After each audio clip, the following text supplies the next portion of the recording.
পাপ থেকে বাঁচার এক নাম্বার উপায় আখেরাতের ফিকির তৈরি করা। কিসের তৈরি করা? আখেরাতের ফিকির তৈরি করা, অন্তরে আখেরাতের ফিকির তৈরি করা পাপ থেকে বাঁচার এক নাম্বার উপায়। আখেরাতের ফিকির কিভাবে তৈরি করবেন একটু আমার দিকে সবাই তাকান, দেখেন আখেরাতের ফিকির কিছুক্ষণের জন্য তৈরি করি। আমার ঘড়িতে এই মুহূর্তে 11টা 4 বাজে।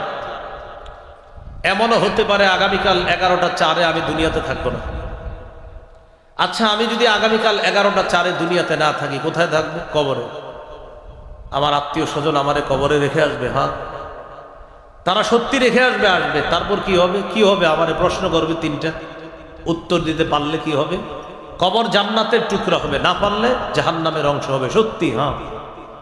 তাহলে আগামীকাল 11টা 4 আমি 11টা 4 যদি আমি কবরে থাকি, আমার সাথে কি যাবে? কি যাবে? নবী বলেন, যদি আমল ভালো করে থাকো আমল যাবে।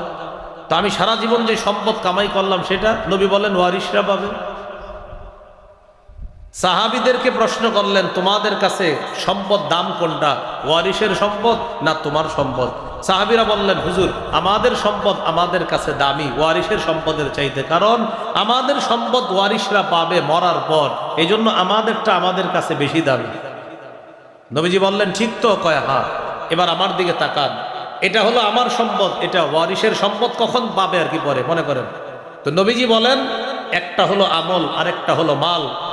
তোমার আমলটা হলো তোমার সম্পদ, তোমার মাল হলো ওয়ারিশের সম্পদ। নবী বলেন, তোমার আমল হলো তোমার সম্পদ, তোমার মাল হলো ওয়ারিশের সম্পদ।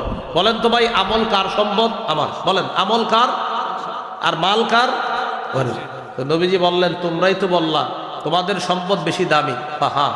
নবীজি বললেন, তোমাদের সম্পদ হলো আমল, ওয়ারিশের সম্পদ হলো মাল, তাই তোমার সম্পদ এটা পাবে ওয়ারিশ, আর তোমার যে আমল নামা এটা তুমি পাবা।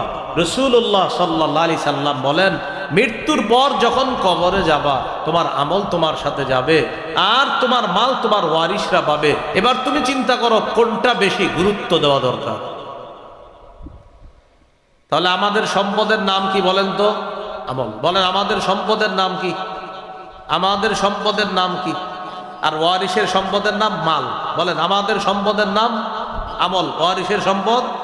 নবীজি বলেন, যা কামাই করছো ওয়ারিশ পাবে, যা আমল করছো তুমি পাবে।